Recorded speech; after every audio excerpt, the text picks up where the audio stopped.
Welcome to SAT TV's news. I am Shana Esprit, your presenter. Among the major developments, Dominica records first Super 6 jackpot winner for 2013. New indictment details charges against former Cayman Premier. US says it will give military aid to Syria rebels. And in sports, Aldrin's Pizza and More Bombers goes Pro 2 finals in the 2013 DFA All-Islands League. Details of these will follow.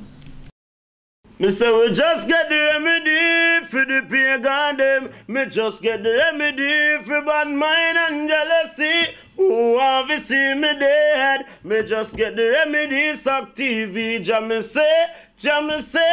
You don't know Ja Vinci, you watching SAT TV. Lord, is it straight triple dose.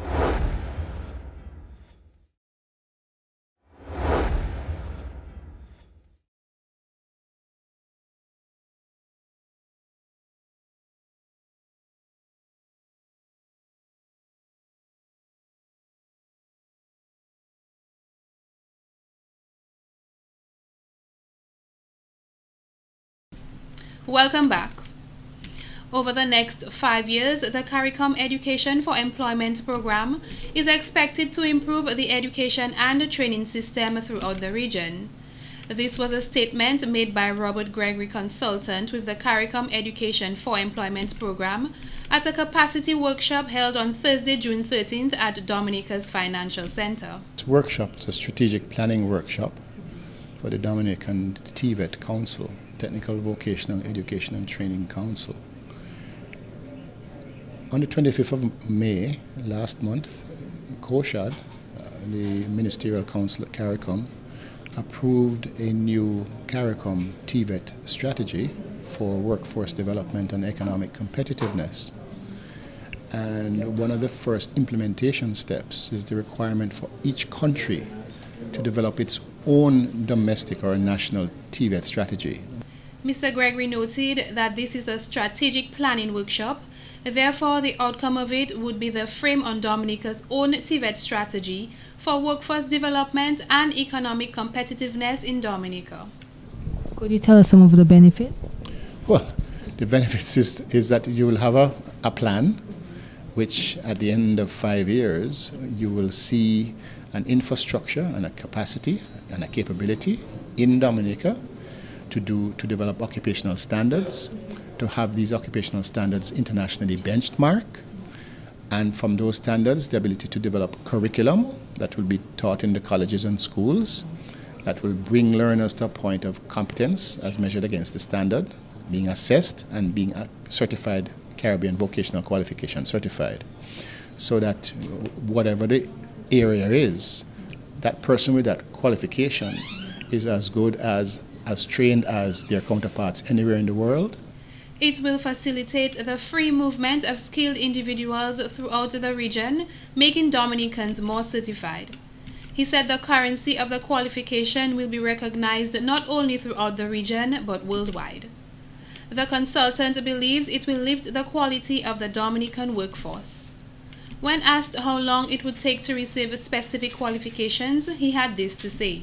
Well, it depends on what the area is. If you're being trained as a chef, and to what level, a commis chef, a sous chef, or a executive chef, whatever the area is, it's determined by, that the time is not as 2 years for everything, okay? Some things are 2 years, some things are 4 years, some things are done part-time, it take longer.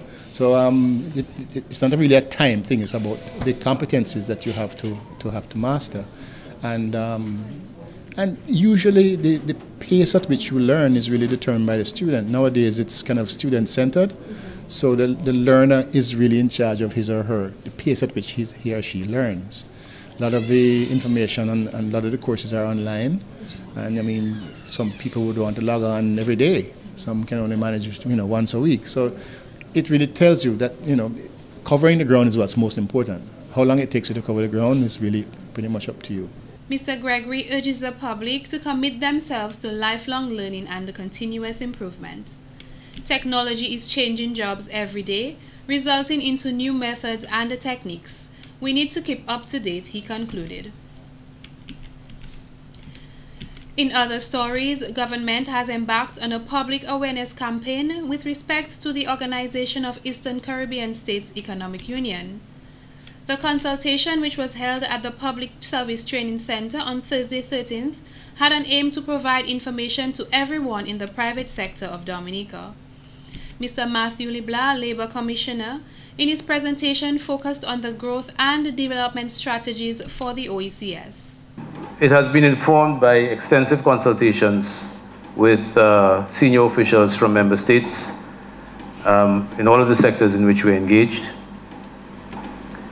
But what it does not do in the event that someone thinks that it would prescribe what government should do to grow and develop, it sets out some priority areas that we should be targeting jointly to optimize, if not maximize, the developmental impact of the activities that we engage in the sectors.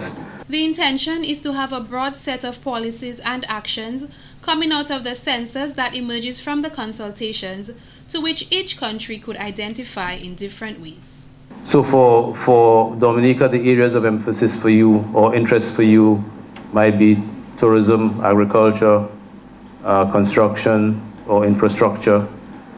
But for other countries, it might be another cluster of sectors.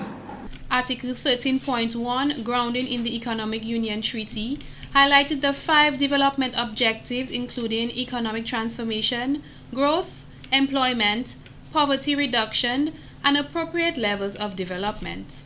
In the discussion, we started by saying OECS development strategy. We realized that there was a heavy emphasis on growth to deal particularly with debt issues, but also as the route to development. So we renamed it Growth and Development Strategy to ensure that we had this focus on growth. Tourism, Elmajid mentioned a while ago, linking the freedom of movement with the ease of travel across OECS borders. So we're looking to deal with customs and immigration border issues for tourists, OECS citizens moving across the region as intra-regional tourism, and also tourism generally, trying to make it easier for our visitors to move from one country to another. And if we can, for example, eliminate multiple border checkpoints, once our airports meet certain standards, working through the Eastern Caribbean Civil Aviation Authority, then we have hassle-free travel, seamless movement through the region. With regards to marine transport, Mr. Leblanc said they are working with small shippers in the OECS that deals with trading and organization among them to create an organized cluster which will be beneficial for agricultural trade in Dominica. He briefly highlighted education and stated there are 7 imperatives for education that all member states have agreed to. For the health sector, Mr. Leblanc said that they are sourcing resources regionally to support our health agenda beyond HIV and AIDS. In more news, a number of Caribbean journalists, including 5 Dominicans and social workers, successfully completed a 2-day workshop on the Organization of Eastern Caribbean States Child Protection. The workshop held at the Coyabo Beach Resort in Grenada from Tuesday, June 11th to Wednesday, June 12th, was presented to adopt guidelines for the prevention of juvenile delinquency. Dominicans representatives were Miss Iduna John Baptist, representing Makin 2K4, Mr. Larry Larocque of SAT Telecoms, Miss Myrtle Bruno, representing the Media Workers Association of Dominica, Mr. Mervyn Paul of the Government Information Service, and Ms. Tamisha Joseph from the Chronicle newspaper.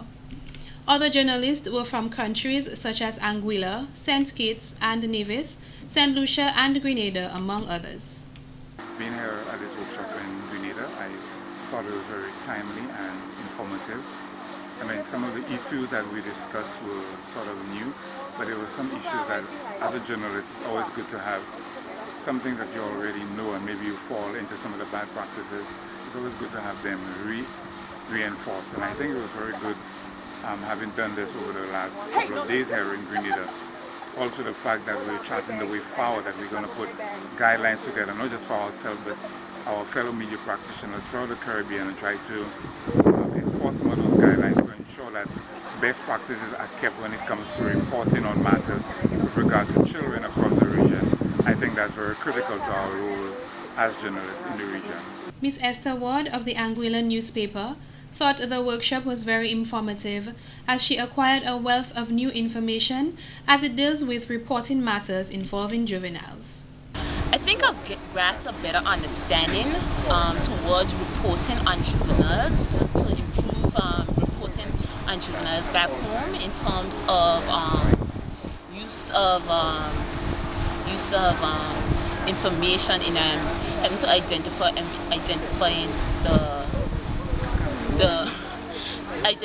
the juveniles, not to give out their names, and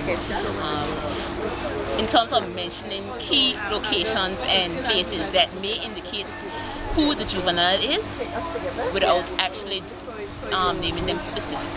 Project coordinator for the OECS Juvenile Justice Reform Project, Mr. Dwight Calix, noted the guidelines provided by this workshop can and will be useful, instrumental for journalists reporting on juvenile matters. We saw journalists as a key cog in this whole system. We were trying to look at juvenile justice system as an integrated, multidisciplinary sort of. We were trying to take a multidisciplinary approach, and the issues here, especially with journalists, relates to how they are able to guide the agenda, present the information, because they are key strategic partners on this as we look at developing the extension of this project into our communities. Information is required, and we look at journalists as those persons who can disseminate such information to the public in a way they understand, and ensure that once we move towards implementing the strategies, our communities will be in a better position to accept them, Mr. Calix added. For this to become a reality, the cooperation of the media associations and journalists is important to advance the agenda of children's protection and rights, he went on to say. All the Eastern Caribbean countries have signed and ratified the UN Convention on the Rights of the Child, which signifies a commitment to ensure a child's right to survival, development, protection, and participation. Take a look at some of the participants receiving their certificates upon completion.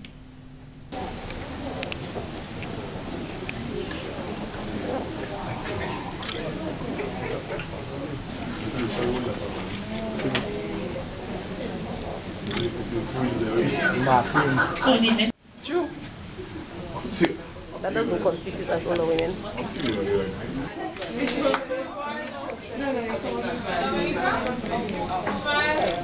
Being the prison officer turned good man. I'm now going to call on Ms. Heather Stewart to handle the others, and we'll rotate.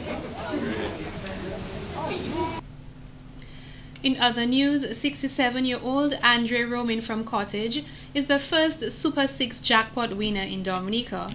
At a small presentation at the Dominica Lottery office, Mr. Romain was handed his winnings worth $245,000.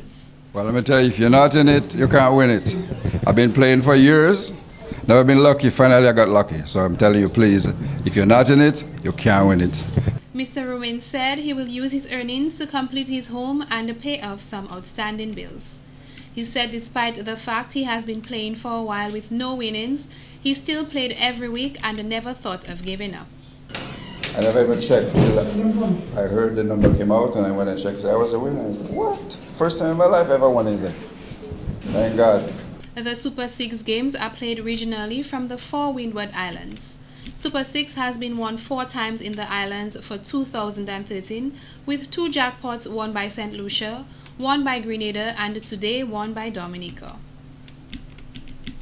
In other stories, the newly appointed Venezuelan ambassador to Dominica, Mr. Hayden Pirella, during a lecture on Thursday, 13th June, spoke of the changes that revolutionized Venezuela under the Hugo Chavez administration. In his presentation, he addressed the effects of the current changes in Venezuela. He feels that despite media criticism, Venezuela at this moment is thriving under the new administration. And this type of assembly, de reunión, of meeting, aclara, will clear muchas dudas a lot of doubts de camaradas y compatriotas y amigos de Dominica, comrades and patriots, friends of Dominica, México, Mexico, Ecuador, Perú, Ecuador, en fin, Peru, todo el Caribe, and all the Caribbean, exceptuando making algunos países some countries como Cuba, like Cuba, Bolivia, que están claritos. That they're clear. Yo quisiera que la traductora buscara una buena traducción para eso. Están claritos. They're very clear, meaning that they are actually knowing what they're about. The ambassador believes, however, that the opposition party in Venezuela is a leading conspiracy to attack the Venezuelan government. The chaos, strikes, and acts of violence orchestrated by the opposition have claimed many innocent lives, he explained. All these people you see here, camaradas, comrades, amigos, entre ellos friends, un niño, where you can see a child, otra niña, a girl, another child, a boy and a girl, murieron, died, asesinados, assassinated por el llamado a violencia because of the call of violence de este señor, of this man. que no vale la pena mencionarlo en este sagrado recinto That is, de Venezuela, aquí en Dominica. Doesn't have any point to mention his name on this sacred building of El que Venezuela. tenga duda de quién estoy hablando, coloque en Google, Whoever has doubt of who I'm talking fascista, about, y sabrán de quién estoy hablando. and put fascist, and you will know who he's talking about.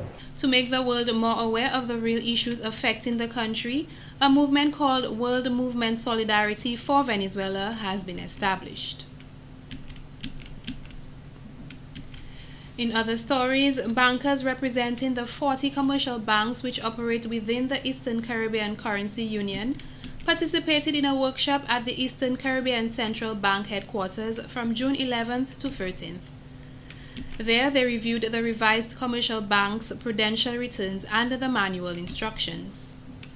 Prudential returns are forms on which the commercial banks report their financial information requested from the Eastern Caribbean Central Bank. The revised prudential returns are part of the ECCB's initiative to expand data coverage, therefore, improving the prudential oversight of the commercial banks and the compilation of monetary statistics that will conform to international reporting standards.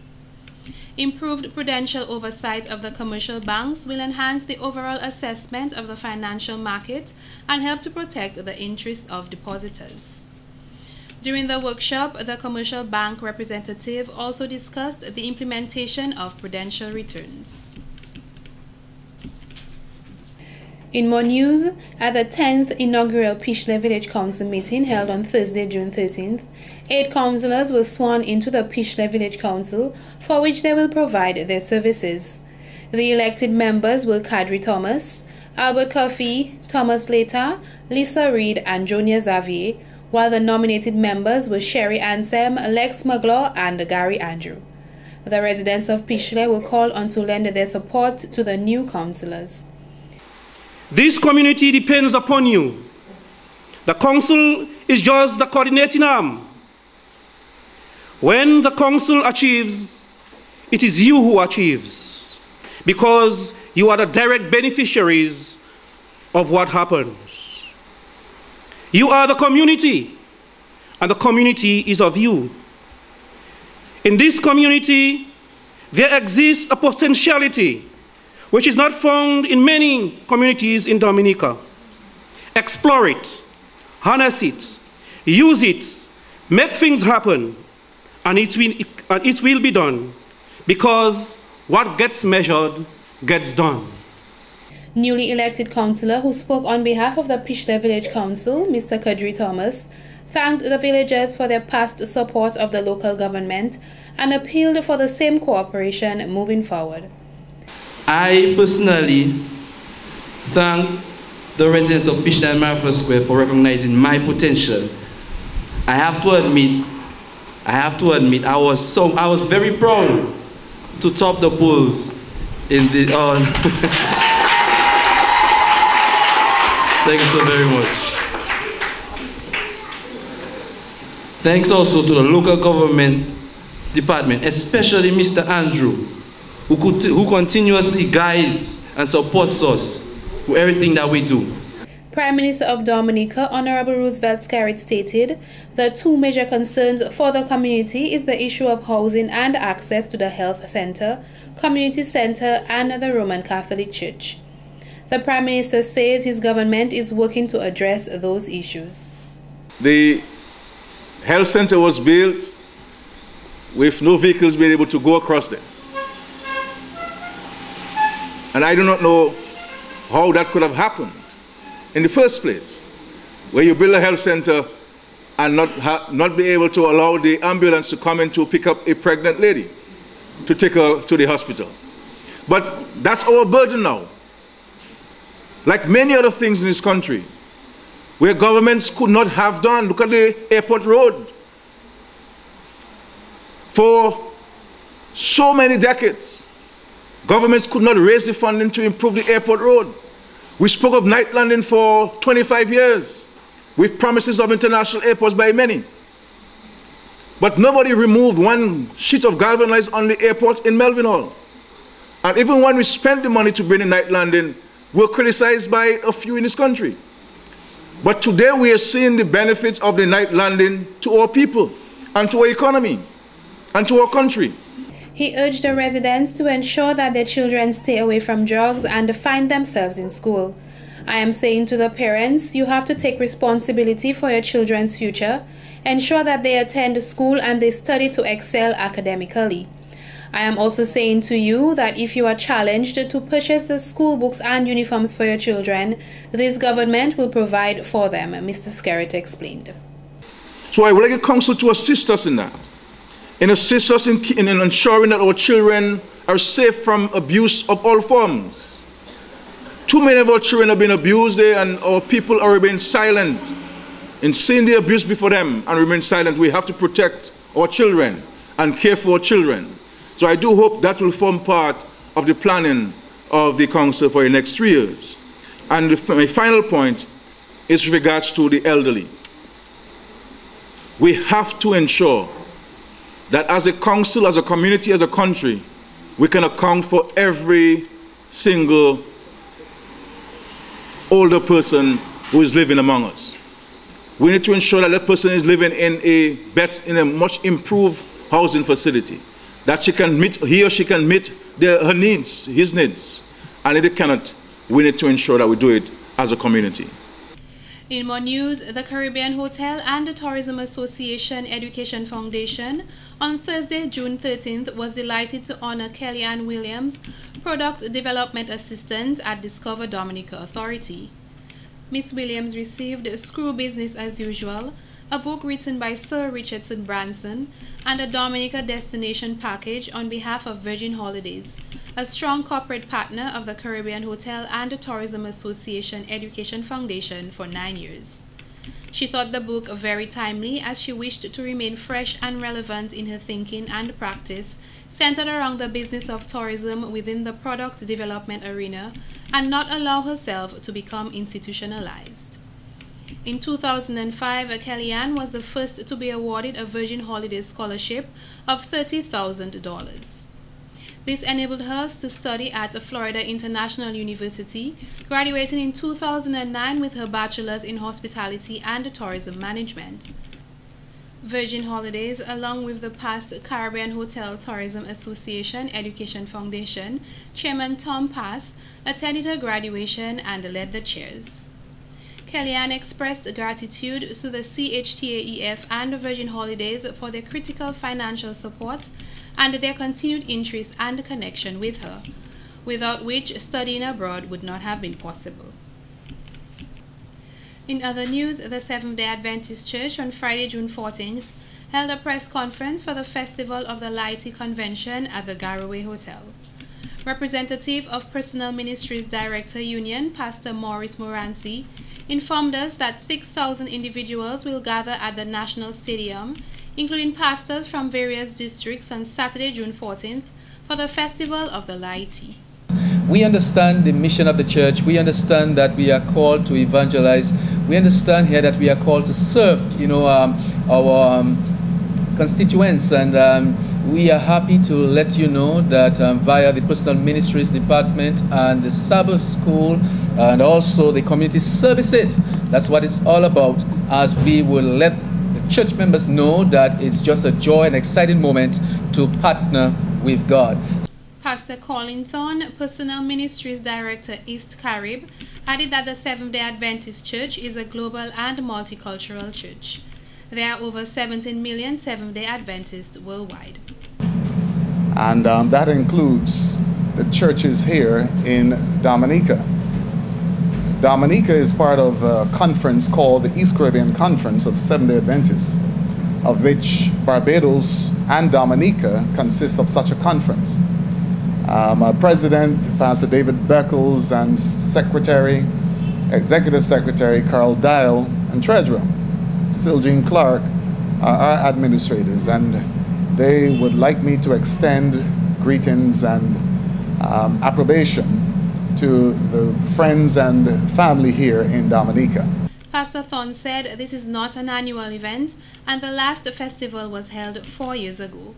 We like to space the event out so that it will not become redundant, he added.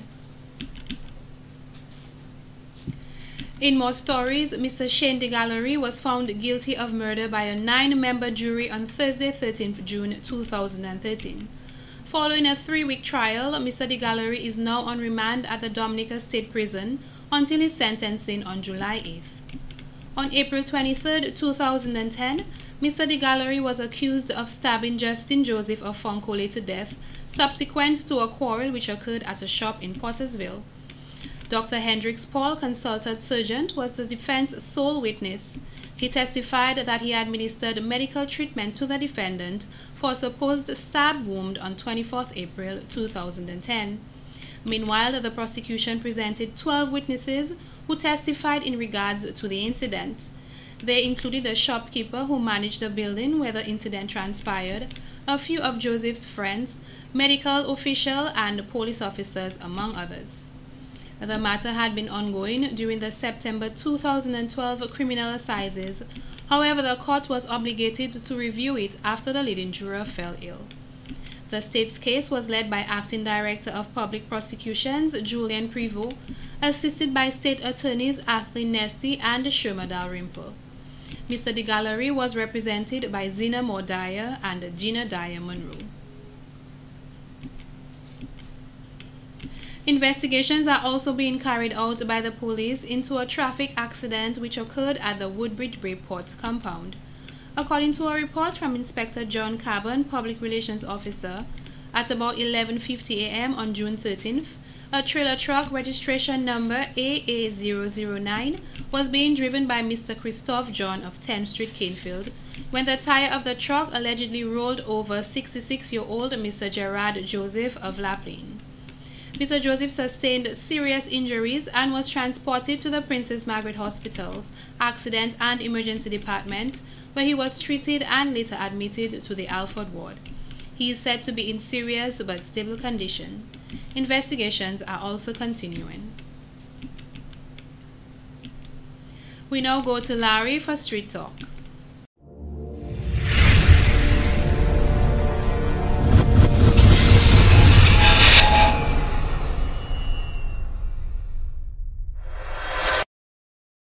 Everybody love their mother, born to the father. Me love my youth, them, my pattern, my daddy style. Long as I can remember, from me a little child. When me say, mommy, where we daddy gone? She say, I work, who no daddy gone. Him left out from me in the morning, and him now come back till you know I am. When me say, mommy, where we daddy gone? She say, I work, who no daddy gone. Him left out from me in the morning, and him now come back till you know I am. This a feel the good father, good father. This a feel the good father, good father. Real man now run left him pick me them and left the burden upon the mother. I would like to extend special Father's Day greetings to 3 men, Mr. Dia Peltier, Joseph Peltier, and Cluster Charles. These men have been very instrumental in the lives of the children, and I would like to encourage them to keep on doing the job that they've been doing. I would also like to encourage fathers out there to take responsibility of the children, you know, most times men take a backseat in society, which sooner or later affects the children. So, you know, take this year's Father's Day to appreciate your children, to spend more time with your children, and to let them know that, you know, they're loved and cared for. Happy Father's Day to Henry James, I love you. Happy Father's Day to my loving daddy, Pernell Seja, and may all your wishes come true from my loving daughter, Annelle Seja.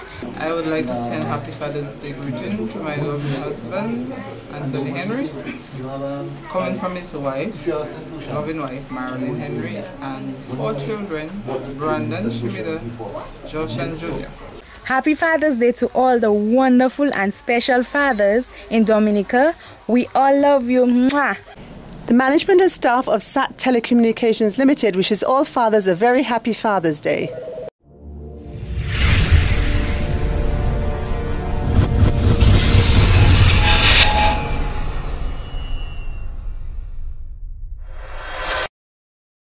This has been the local segment of the news. Coming up next, regional highlights.